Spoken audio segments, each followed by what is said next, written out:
Hello, Kate. How are you? Hello, Edward. I am fine and dandy. How about yourself? I'm okay.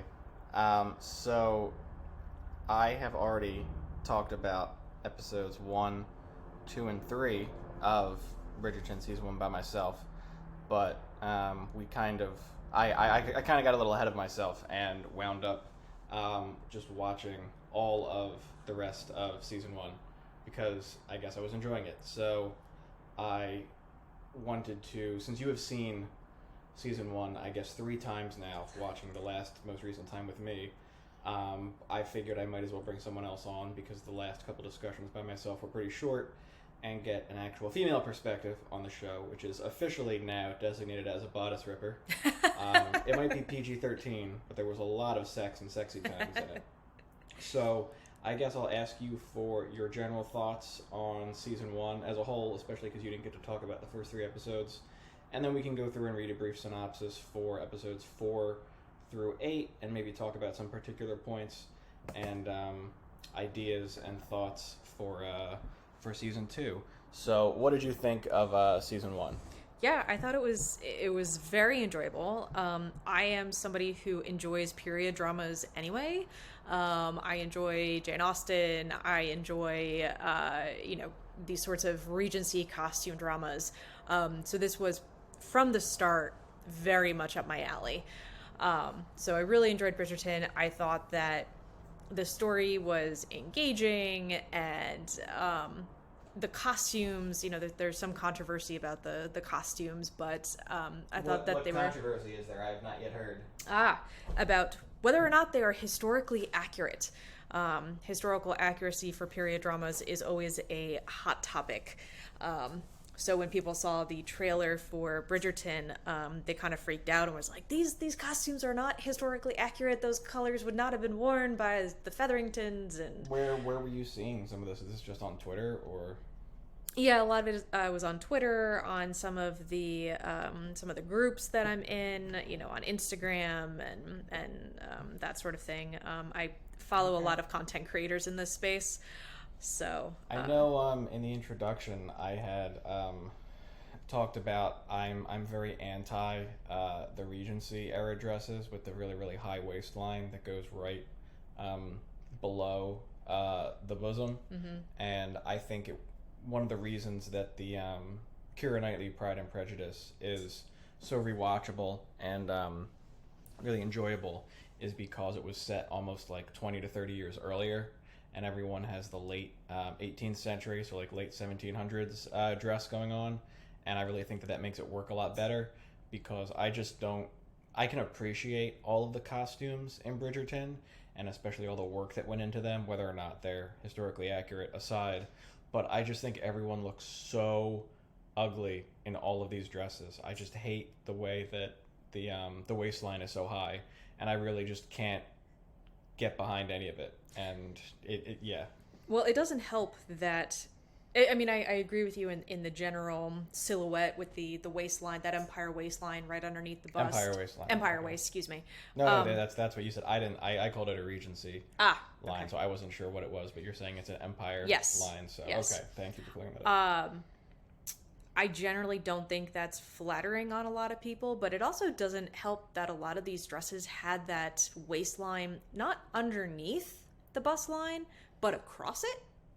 Especially poor Penelope had a lot of her waistlines directly across her bust. But no, I mean, as a whole, I thoroughly enjoyed this season, as evidenced by the fact that, as you said, I have since watched it 3 times. And you haven't read the books before you watched, right? Right. I went into this knowing exactly nothing. Okay. Had you ever heard of the series before? Since you've read some historical dramas like this, I know you're really big into Outlander. But had you ever heard of Bridgerton before? I guess the series was announced, and it was a big deal as Shonda Rhimes' first big foray as part of her Netflix deal. I hadn't, actually. So I'm considering going back and starting those books. But I was not familiar with them prior to the show. Okay. And do you have any desire now to go back and read them, or has the TV show been enough and you have enough to read and it's not going to be the same thing? It's always hit or miss for me. watching adaptations and then going back and reading the books, there are always going to be differences, and Netflix has committed to at least one more season. So do I really want to get into the books only to be able to watch 2 seasons on Netflix? So I haven't quite come to that conclusion yet. Okay. It does sound like this is what everyone needed at the end of 2020. Yes. And that we're still in the middle of COVID as we record this towards the end of February 2021.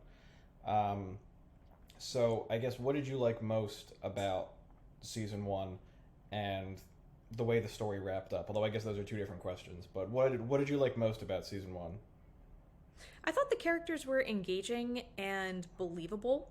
I always think that period dramas, one of the big reasons that I feel like they resonate with modern audiences is you can see yourself in the characters. You can see yourself, having tea with certain characters, where they're believable and they're not in a far off place.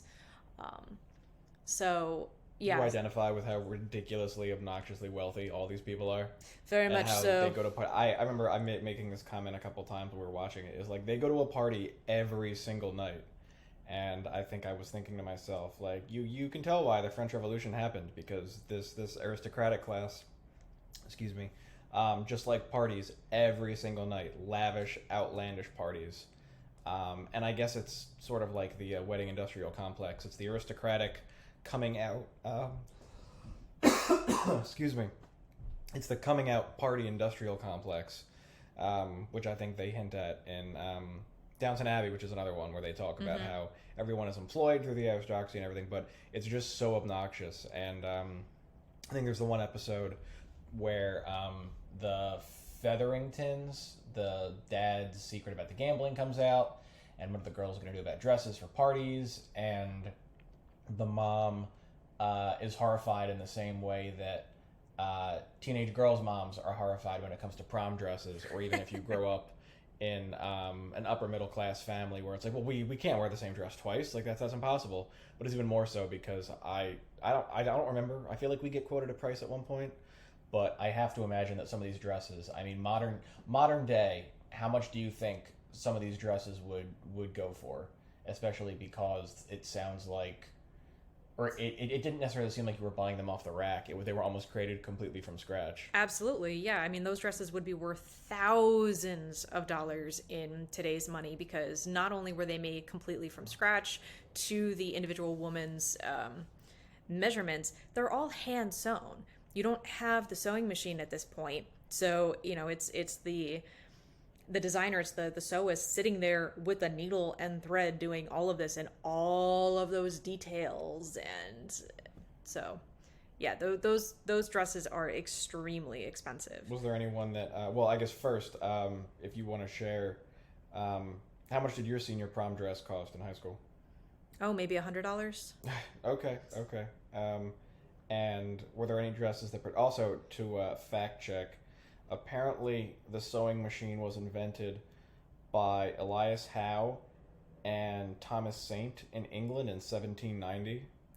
So it is not inconceivable that Madame Frenchwoman Delacroix may have had one by the 1830s, which is the Regency era that I guess the show takes place. I'm probably blanking on 1813. 1813, okay. It's not inconceivable that they would have had one. But were there any dresses that particularly stood out to you, or that you particularly enjoyed? I loved all of the blue dresses in the final episode at the Hastings Ball. Blue is my favorite color, so this is pretty on brand for me. Where they planned absolutely poorly and it just started raining in the inner courtyard, and then everybody just decided to go home because Daphne was enjoying the rain. Not that was a little that seemed a little anticlimactic, especially for the last ball of the season. But whatever. I guess I'll just let it go. Yeah, but it looked pretty. And what about the men's costumes? Was there a favorite jacket you had from this season? I guess I enjoyed the Duke's velvet jackets, where when he was going to the the nicer balls, and he's got his very fine, very properly cut, what are very, very clearly velvet jackets. So it looks very high end. I'm not sure how I feel about Velvet. I feel like Velvet had its moment, and if anything, should be resigned to bedrooms and not the public eye. But this is also 1813, so that's completely different. As an elder millennial, I share your feelings on Velvet. So, how did you feel about, spoiler alert, I guess, if you're watching this, hopefully you would have, I mean, if anyone is listening to this, I hope that you will have watched the show first. But how did you feel about the way the season ended? Yeah, with Daphne giving birth. I thought it was a nice way to close it up. They sort of did a time jump, I guess, because Right. the season wrapped up and you find out who Lady Whistledown is, and then it sort of ends with that reveal. And then there's sort of like an epilogue where it jumps the 9 months ahead where Daphne gives birth. But how did you feel about Lady Whistledown? I'm really glad that they revealed that at the end of the first season, because if they strung us along for multiple seasons on that, I was going to go crazy, and I was going to have to like Wikipedia that and figure that out for myself. I actually called it early on, so I'm really proud of myself because I never get those things. So I was glad that they revealed that at the end of the season. So the time jump was nice, just to kind of close that loop, because my understanding is each season is going to follow each book. So the first book and the first season is Daphne's story, and then it'll move on to her brother for season 2. That's interesting. Yeah, I'm not sure how well that might. I mean, it's an interesting concept, and then that the main characters, Daphne and the Duke, wind up becoming almost supporting characters to the rest of it. Which brother is it supposed to cover in this next season? I'm sure there are listeners who are like, we read the books, you don't know what you're talking about. But which one is Anthony? Is he the eldest one with Yes. the good? The wanker. Yeah, I was gonna say I did not care for his character, and I really wouldn't be able to watch an entire season just based on him and his toxic relationship with the opera singer. So we're gonna have to see about that for season 2. Well, apparently he's got a completely different love interest. Netflix has announced the casting. Oh, okay. So. And what do you have any insights or reactions to the casting and what season 2 might entail then? Yeah, apparently she is feisty. I think her name is Kate. So that is the name of the character? Yes, or the actor? Okay. the character. So I'm looking very forward, and I really hope this is the case, to Anthony getting his butt whipped by a woman that he falls in love with, because, as you note, his relationship with the opera singer is very toxic. He's a very whiny character who's been handed, everything on a silver platter, and not to say that people in that position can't have their problems, and it's a difficult position to be at the top of society, et cetera, but he also kind of doesn't really make smart decisions. So I am hopeful that we can get him that we can see him wisen up and mature in season 2. Okay. I'll admit that it took me longer than I would have hoped to realize, at least I think, that Lady Whistledown is a play on Whisper Down the Lane, and that things change as the game Whisper Down the Lane gets played. So instead of Whisper Down, it's Whistle. I don't know. Maybe I'm just making that up. I'm sure Whistle Down has some significance that I'm completely missing. But I never even thought of that. That came to me in a dream. But okay, then we can go ahead and just talk about each episode individually, just if you have any thoughts. So episode 4 was An Affair of Honor. Again, premiered on December 5th, 2020, along with all the other episodes. Writing credit goes to Abby McDonald, and the directing credit goes to Cherie Folkson. The brief synopsis is: Daphne receives a stunning gift from Prince Friedrich, but soon courts scandal at a ball. Eloise searches for clues to Lady Whistledown's identity. Do you remember anything about this episode in particular? That was a really gorgeous necklace. Where she gets the necklace, right? Yeah. And then she just leaves it. She just leaves it outside the ball, and then she goes running off, and it's like, do you know how much those diamonds are worth? Well, this was all after the was that this was during when she was the whole will they won't they, and she was freaking out about the Duke Right. and whether or not they were gonna, and then she wasn't gonna sit around and wait for him. I think, which was part of the conclusion of the previous episode. She said she wasn't gonna sit around and wait for him anymore. So then she started accepting the advances of our Austrian prince, who looks very Disney prince. He does. He does. And there were lots of hints and misdirections as to Lady Whistledown, but this was the first time that I thought that who is the redhead who it was revealed that it was her? Penelope. Penelope. There were a couple looks and reactions that occurred in this episode in particular that I definitely thought hinted at her being Lady Whistledown. I have some notes written down about they keep going back to these boxing matches and the Duke working out his feelings. This show is very, very thirsty. And it's definitely a bodice ripper, as we see from the next couple episodes, where they really the Duke and Daphne really tear into each other. But it's incredibly thirsty, and they just get this guy shirtless as often as possible, which I don't disagree with. I mean, you got to do what you got to do, but it did take me a little by surprise, and it was very, very noticeable when they started getting into the sex that it was all very PG-13, and I think there were a couple butts, but there were no nipples. There was no excessive nudity. I think if this was HBO, there definitely would have been some Game of Thrones level nudity. But do you think they were trying to keep it PG-13 to be able to get that tween and teenage audience that I'm sure they have metrics on that we're going to mop this stuff up? Yeah, probably. I mean, you broaden your audience when you don't bring it up to Outlander level or Game of Thrones. I prefer the Outlander analogy because that's a healthy sexual relationship. But yeah, so I mean, if I was in development at Netflix, I absolutely would keep this a little less on the scandalous side. And Shonda Rhimes also comes from network TV, so she can push the envelope, but she's not quite at that HBO stars kind of level. So okay, that makes sense.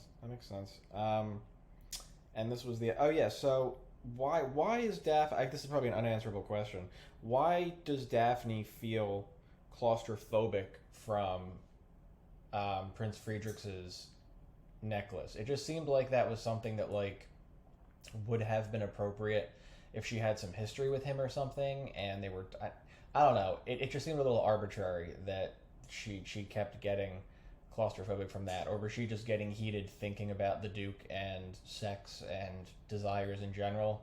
But like you said, she kind of threw it away, which didn't make a whole lot of sense. But do you mean when she got the necklace or when she wore it at the ball?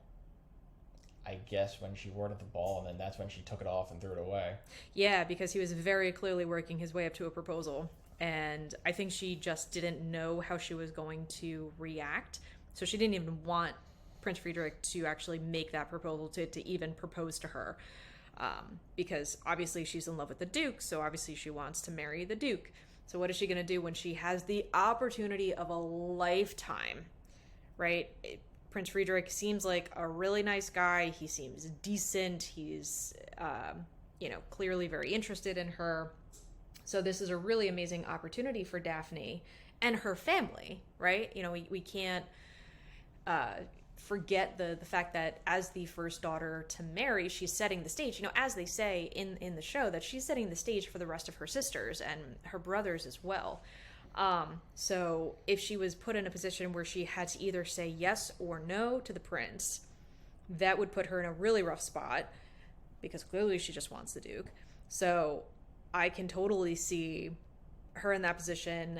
The prince is about to propose and she's just like, I can't deal with this. And she just runs out to get fresh air. So.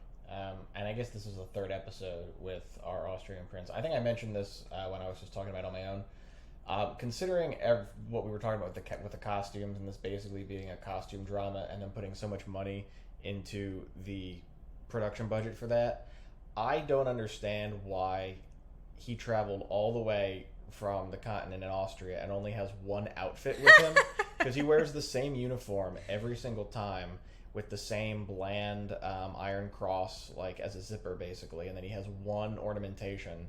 And I would expect as a prince he would be more highly decorated, and he would have brought military uniforms or formal wear for each ball. So I was a little confused about that. I don't know if you had any thoughts. I assumed it was a uniform. It looked very military, so... But, like, Prince Harry and William have, like, 8 different uniforms that they wear depending on what's going on. That's true.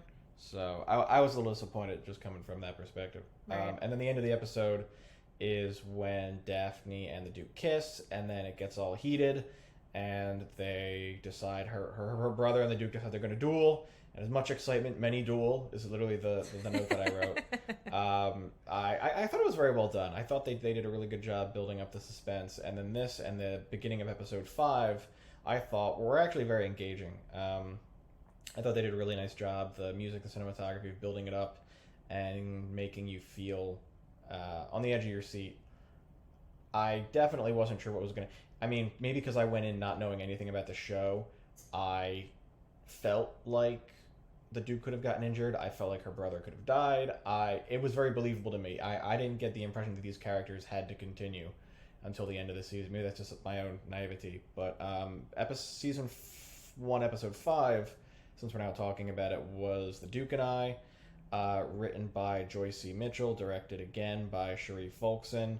To fend off rumors about their garden escapade, Simon and Daphne must make a personal appeal to the Queen. Marina's wedlock scheme dismays Penelope. Right, so they eventually work out everything at the duel. What did you think about the whole duel scene? I know you're very partial to Hamilton, and every time duels come up, there's always the joke about Weehawk and Dawn. But always. What did you think? I know you made a comment about everyone just seems to have dueling pistols, even though dueling had been outlawed for so long. Right. Yeah, right. There's that. Dueling's illegal, but everybody has dueling pistols.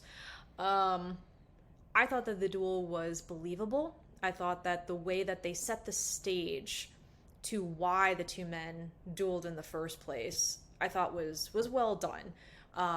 It wasn't just sudden, manly, macho, I am now angry at you, we must now fight to the death in order to settle our affairs of honor.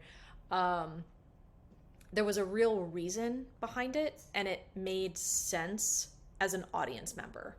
So I thought that they did a good job setting that up, because they set up the world where the women have... really the only choice the women have is to marry well. And depending on where you are in the social stratosphere determines what marry well actually means for you. For Marina, it's George Crane's brother, but for Daphne, it's either a prince or a duke. And that's really the only thing that they can do. And even the slightest hint of a rumor of scandal really could set tongues wagging and ruin somebody's chances. So I thought that it was a good... The lead up to that scene was well done, I thought. Okay. Good world building, if you will. Good world building. This was also where they went back to the Queen and introduced that, I assume it's supposed to be King George III, which is the whole point Right. of the Regency period, has basically Alzheimer's or some type of dementia.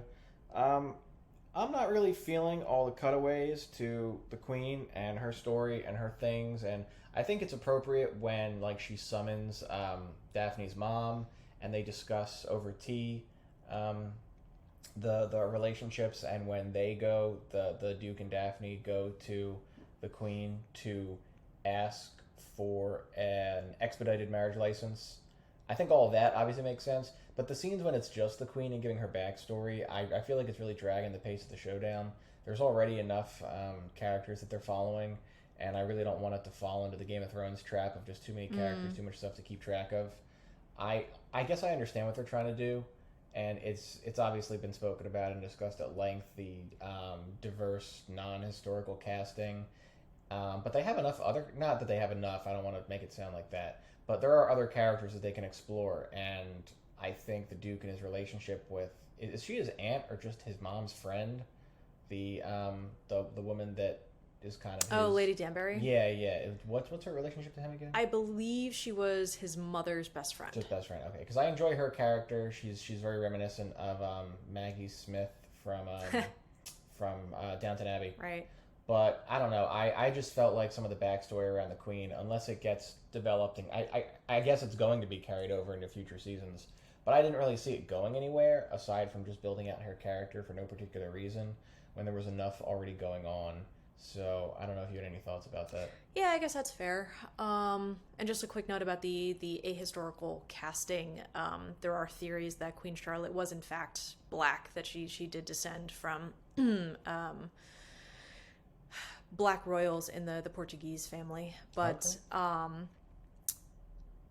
yeah, I mean, I can see what you mean about adding in another subplot and having there really kind of be too much going on to really keep track of, to really keep a coherent storyline. I thought that the Queen's relationship with the King, I don't think it took up too much time for me personally. And I think it did a good job setting up kind of the dichotomy, right? Because you've got the younger crowd who are trying to find their life partner.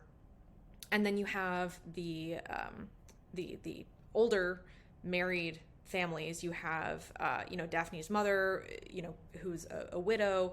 You have the Featheringtons, who are excruciatingly miserable and hate each other and ruin each other's lives.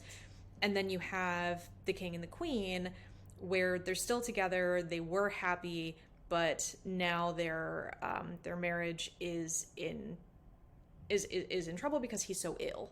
Right, so they don't have that. It's for better or for worse, right? So as you've got the younger generation trying to find who they're going to pair up with, you have different outcomes, right? In the older characters. So, but I can see where if you cut out her story, you really wouldn't lose a whole lot.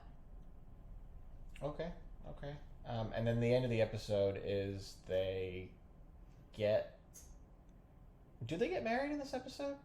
I think they do, right? Because then they start going on the carriage ride to his estate, and he informs her they have to stop at the inn overnight. And that's when we get the sexy times, let me teach you the ways of the sex. Which was a little, I don't know, I feel like the trope is a little tired. It feels a little weird in 2020, 2021, that she's so green and really knows absolutely nothing. But I understand it's from the source material and probably somewhat accurate, at least. I find it a little hard to believe that she's so naive that in the next episode, or the episode thereafter, she has to ask her handmaiden exactly how babies are made, that like she hasn't figured it out at this point just from gossip and friends. I mean, I remember being young and having just some kid be like, hey man, you know where babies come from? And everybody talking about it. So I find it a little hard to believe that she really has no idea about anything. You have more experience in this history and time period, and obviously a women's perspective. Do you have any thoughts about this? Yeah, so I was reading an anecdote on the anonymous web, so take this with a grain of salt. What do you mean anonymous web? I was on Reddit. Oh, okay. Somebody was telling a story about a book that they had. Is this on our Bridgerton or no? Okay. Somebody mentioned that they once came across a book for married women that had a chapter wrapped in paper on menstruation, and that once the woman read it, they should rip it out and burn it so that their husband didn't know anything about their bodily functions. And knowing a little bit, very, very, very little about the birth control controversies in the early 20th century and how that information was so tightly controlled, it actually really doesn't surprise me that she's that naive. Now, on the flip side, I've since read that part of the kind of Puritan, uptight Victorian era was in response to a lot of sex in the Georgian era, in the Regency era. So as a woman of the upper crust, I do find it believable that she could actually be that naive. But as the show does in fact show, there was certainly lots of sex going around. Right. I guess, I mean, it doesn't seem conceivable. These are all things that can probably easily be answered with internet research that I should have done and will probably have to supplement this discussion with. But it just seems somewhat unbelievable that only doctors know. But I mean, so obviously you would have doctors at this time. I'm actually not sure when the germ theory of medicine would have started, but probably around this time with Louis Pasteur. Well, he was, I guess, late 1800s and in Yeah, I was gonna France. say, yeah, he's 19th But century. you have midwives who know how everything works. Right. I mean, all the adults around all of these characters, around Daphne, know how sex and babies are made. And also, I mean, just farmers know because they have to deal with getting livestock. And so I just find it very difficult to believe that if she's read the Bible and she's been well read and she's interacted with other human beings, that she's so sheltered that she really has no idea. But I don't know. Maybe it's true. Yeah, I think it's probably more an issue, not so much of knowledge being available, but having it be comfortably spoken of, right? We get that scene with Daphne and her mother where her mother can't even bring herself to describe any of the marital act. It's just, do you remember the dogs we had? And then nobody told them anything, and then suddenly there were puppies. So I suspect it's just more of a deep discomfort discussing any of that. So, rather than the lack of knowledge. Okay. Was there anything else you wanted to say about this episode and the start of Sexy Time? Obviously, the sex continues into the next episode with honeymooning. I don't know if you wanted to talk about the sex and how you think it compares to something like Outlander in the next episode. But I guess... Okay, so the next one would be episode 6, Swish, written by Sarah Dollard and directed by Julie Ann Robinson. On her honeymoon, Daphne discovers just how misinformed she is about the physical aspects of the marital bed, and Colin comes to a decision about Marina. So, thoughts? Poor Colin. Well, poor Marina. I guess I have a lot of thoughts on this episode. I would love to hear yours first. Throw it at the... Well, this is where they finally arrive at Cliveden, and there's lots of the honeymooning, and the younger brother winds up getting engaged. There's tension between Daphne and the housekeeper. Excuse me. And then Daphne and the townsfolk when there's the pig competition, and she... Oh, right. I was getting some serious vibes from Daphne's situation of the trope of, like, when you have a new boss come in, or I think the best analogy is when, like, a new principal gets hired for a school, and they're like, okay, I'm going to come in, things are going to be completely different, I'm going to know all about this, and the principal's going around and doing things differently, and the rest of the administration and all the faculty is the same, but the principal has this grand idea to how to make things different, and they come in with their motivational posters, almost like the opposite Ted Lasso, because everyone believed in Ted Lasso and he was doing the right thing, but Daphne definitely was not prepared for respecting the main caretaker and respecting the townspeople, and she just keeps making missteps, and so that's a trope that she eventually comes together and kind of rallies and sort of learns her place. It wasn't really explored too much, but you do get the hints of the storyline that she comes to almost similar to, what was it, Tom in Downton Abbey? Yeah. Where he starts off as the Irish revolutionary, and then they slowly mold him into a good Tory conservative by the end of the show.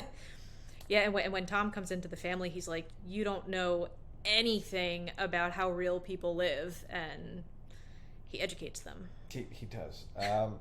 So I still don't like the soundtrack in this show. Oh, really? The first thing that I remember doing this, where it's the modern music overlaid to a period piece, was the Leonardo DiCaprio Great Gatsby film that had modern music. I think it was a whole album with Beyonce and Jay-Z. And it just really takes me out. I don't know if it's because I listen to a lot of classical music during the day while I work, and I feel like I'm very familiar with a lot of the pieces that filmmakers put into period pieces like this. And so when I hear something that's just an instrumental version of like a pop song, it just takes me out. It just doesn't do anything for me, and it's really distracting, I guess, is the biggest thing. It never complements any of the scenes. That's an interesting take. I personally feel the opposite. But I also... There are movies that I enjoy that take that trope and they go with it. It has to be done in a certain manner, I feel like, to work. You have A Knight's Tale in 2001, 2002, something along those lines, and they use Queen in a couple of key scenes. I don't think I've seen A Knight's Tale since it came out, but I know that people have still. It's probably on Netflix. I think I saw it recently, so I should give that a try. And I think the Kirsten Dunst Marie Antoinette does something similar, but I actually haven't seen that movie. Yeah, right. Okay, I know what you're talking about. So I thought that the fact that they did string quartet versions was a nice touch, so that you get the Regency era kind of vibe, but at the same time it's recognizable music, right? Because this is Shonda Rhimes, so you're going to have a built-in audience who may not necessarily be looking for the same kind of thing that you may look for in other historical period dramas. So I thought that it was done reasonably well, but I can totally understand how that might take you out of it instead. Okay. So this is also the episode where we find out that it's not that the Duke cannot bear children, but that he's just very, very awkwardly pulling out every time he climaxes. It made me very uncomfortable. I was very confused as to what he was doing at first and why he rolled over, and then I understood. But it just looked really, really awkward, and it, I don't know. I think the sex is really, really awkward in this show. And healthy, toxic relationships aside, I thought that, well, I don't want to say that I thought the sex was better in Game of Thrones, because it really wasn't. Everything was just toxic about the entire show. But I guess you had mentioned Outlander, and I don't know, it just seems more believable in Outlander. But this almost seems almost ABC Family level of like it's thirsty and intense sex, but it's still PG-13.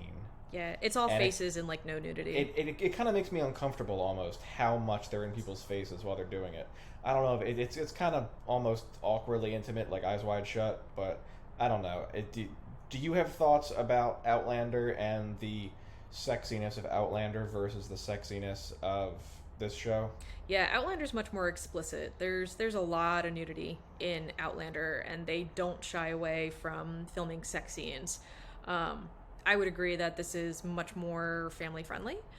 I think the whole thing about the Duke always pulling out, you want to talk about a lack of sex ed, the odds that will work 100% of the time. I'm pretty sure there are a lot of families around the world who might be able to tell you that it's not going to work 100% of the time. But so I think it can still be pretty effective. I mean, you just got to be careful. Yeah. This is not to say, though, for anyone listening, this is not any legal or sexual advice.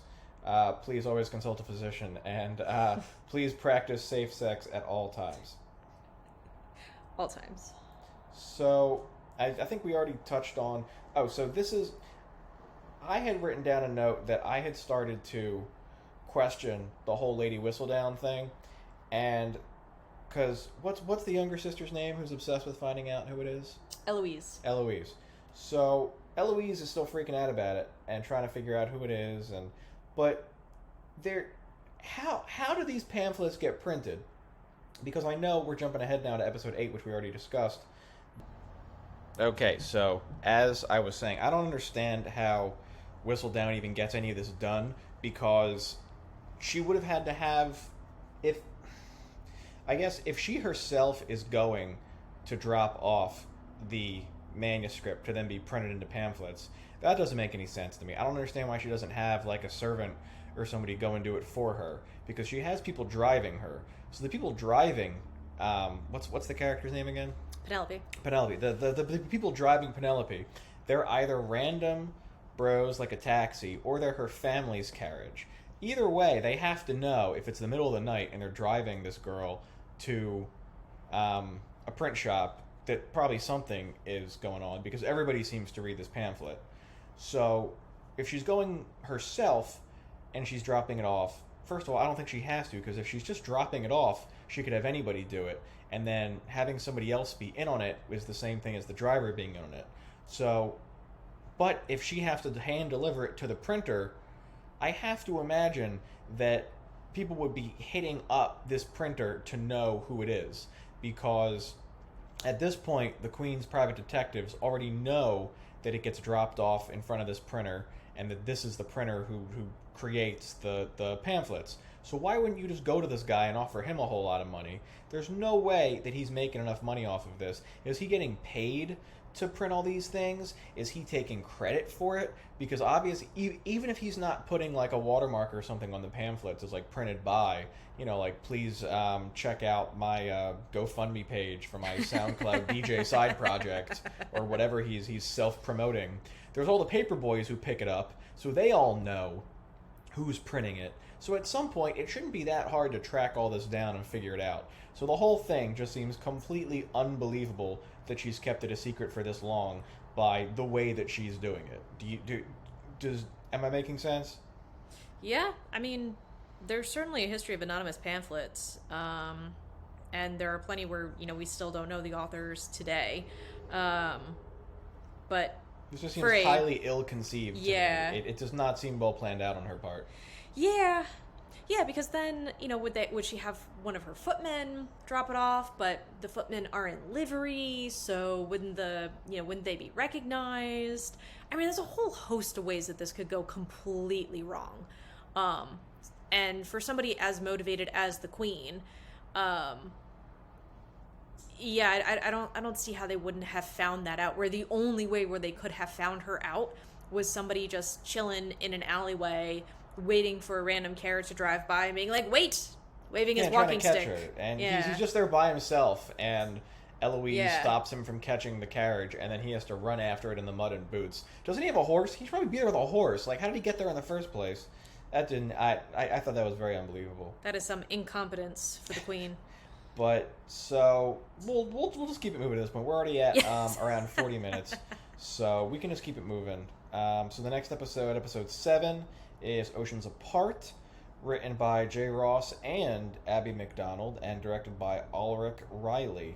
Amid accusations of lies and betrayal, a rift forms between the newlyweds, while a deception of another kind could besmirch the Bridgerton family name. So that would be referring to the drama between Daphne's middle brother, and the woman... I am terrible with remembering character names. Colin and Marina. Marina is the girl who the Featheringtons took in, who's pregnant, correct? Yeah. Okay. And we haven't really talked about that a whole lot. What did you think about this whole side plot with... I mean, there's the Featheringtons, there's the relationship among the three sisters, then there's the dad's gambling, and there's Marina, who's dropped in on this. This is one of the times when you can tell that the series is based on a book, because it definitely feels like there's a lot more going on. Yeah. And each chapter you would jump to a different character, and you would get more of an insight into all of this. So it does seem a little condensed and a little rushed for an 8-episode Netflix show, but the episodes are an hour, and 8 is really the new 10 when it comes to the length of a season. So how have you felt about the Marina plot so far?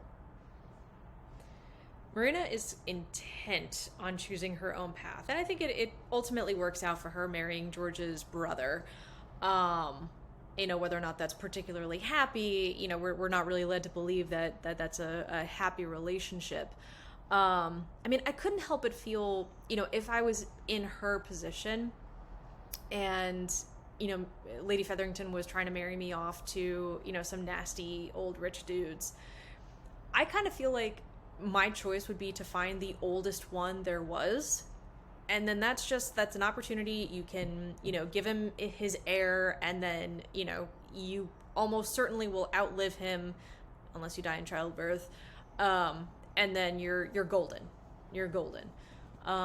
So I have to give her character credit for wanting to pick a better life, right? For wanting to pick a better route, because certainly nobody would want to be married to those older characters that Lady Featherington was trying to marry her off to.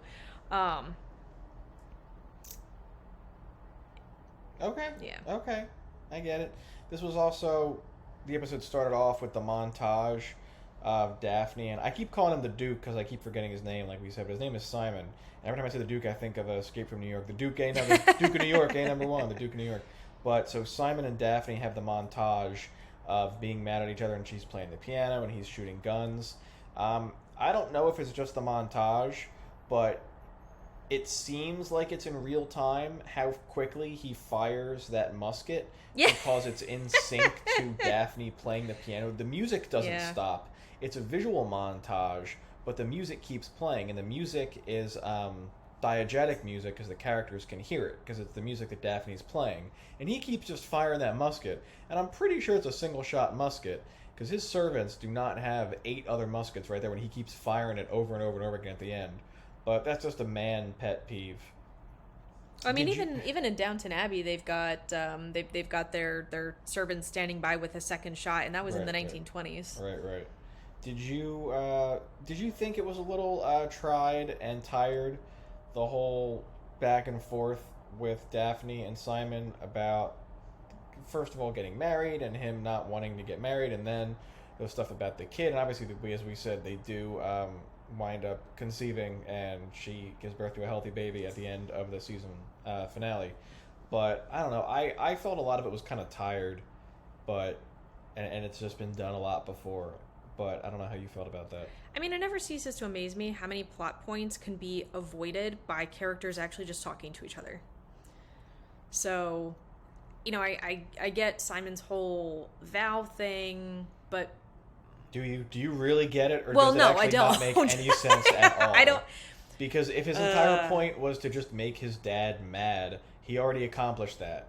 Like, he doesn't have it. Just I have a fan theory that I have not told you, and I haven't read the book, so I have absolutely no idea if this has any merit whatsoever. Right. But to actually answer your question, yeah, I felt like the exchange probably was a bit tired, because it's just like, you're already married, just bleep and talk to each other. Okay, so what is your fan theory? My fan theory is that Simon is not the natural-born son of the Duke of Hastings. Right, they definitely hinted at that. There was one point where, like, they said that the female was having trouble. The female, wow. That his mom was having trouble. The Duchess of Hastings was having trouble conceiving.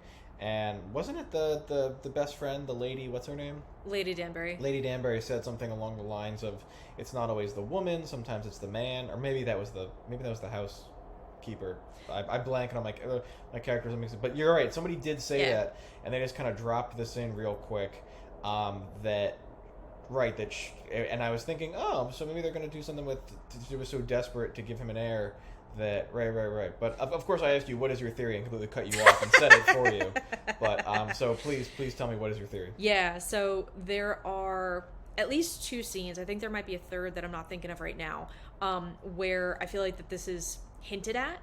So when Lady Danbury is first introduced to baby Simon, she says, "You look just like your mother, and a good thing too." So like, he doesn't look like his father. Is this a good thing? And then the whole scene with the housekeeper, and the housekeeper's, talking the whole history of his mother couldn't conceive, et cetera, et cetera. And then I forget what the specific story, the point in the story was, but there was some sort of change, and then suddenly she was able to conceive. I think there's a third scene too that I'm not thinking of that also hints at this, but it would work out nicely with the story, because Simon obviously goes back on that vow to his father that kills his father, saying, the Duke of the Hastings line will end with me. Well, if he's not actually the son of that mean old man, then that vow was moot in the first place. So he didn't even. So that means he's a man of his word, right? Because he doesn't actually need to live up to that vow if that vow wasn't even necessary in the first place, because he is somebody else's son. Then aren't they going to be poor? Because they're going to have to do the thing where you find the next heir, and then they're just going to be poor, and they're going to have to give up the house. No, not necessarily. He's already inherited the title. I don't know. I don't know about that. I mean, nobody needs to. I mean, if that is in fact the case, nobody needs to know. But that actually does lead us into the next episode, which is one of the cliffhangers. So the season finale is Oceans Apart. written by series creator Chris Van Dusen and directed by Ulrich Riley. The Duke and the Duchess's season-ending ball signals a turning point for their marriage and ushers in changes of fortune and fate to those around them. So we already discussed how this was the most poorly planned ball of all time, and it just rained in the middle and they just called it quits. But what you were just saying about heirs and titles, the Featheringtons' father ends up getting hit by his gamblers, and one of the big series enders is sort of how Downton Abbey gets started. Yeah, right. Is they are now expecting the male heir to. He was found and informed, and it sounds like he's going to be coming into London to take stock of his estate now that it's been passed to him. Right. So I don't know if you've read anything, you have any thoughts or theories or predictions, but it sounds like, based on your knowledge, season 2 is going to be the same characters but told from a different main character perspective. But how do you think all this is going to affect what's going on with the Featheringtons? Yeah, I don't know. I haven't read anything, I haven't read any descriptions or anything like that, so I have no idea who this man is. I have no idea how he impacts the Featheringtons. I kind of have to wonder if they're going to do the kind of Downton Abbey thing where bring him in and then make him a suitor for somebody. I don't know if they would go so far as to make him a suitor for one of the daughters. Besides Penelope. Penelope's got eyes only for Colin.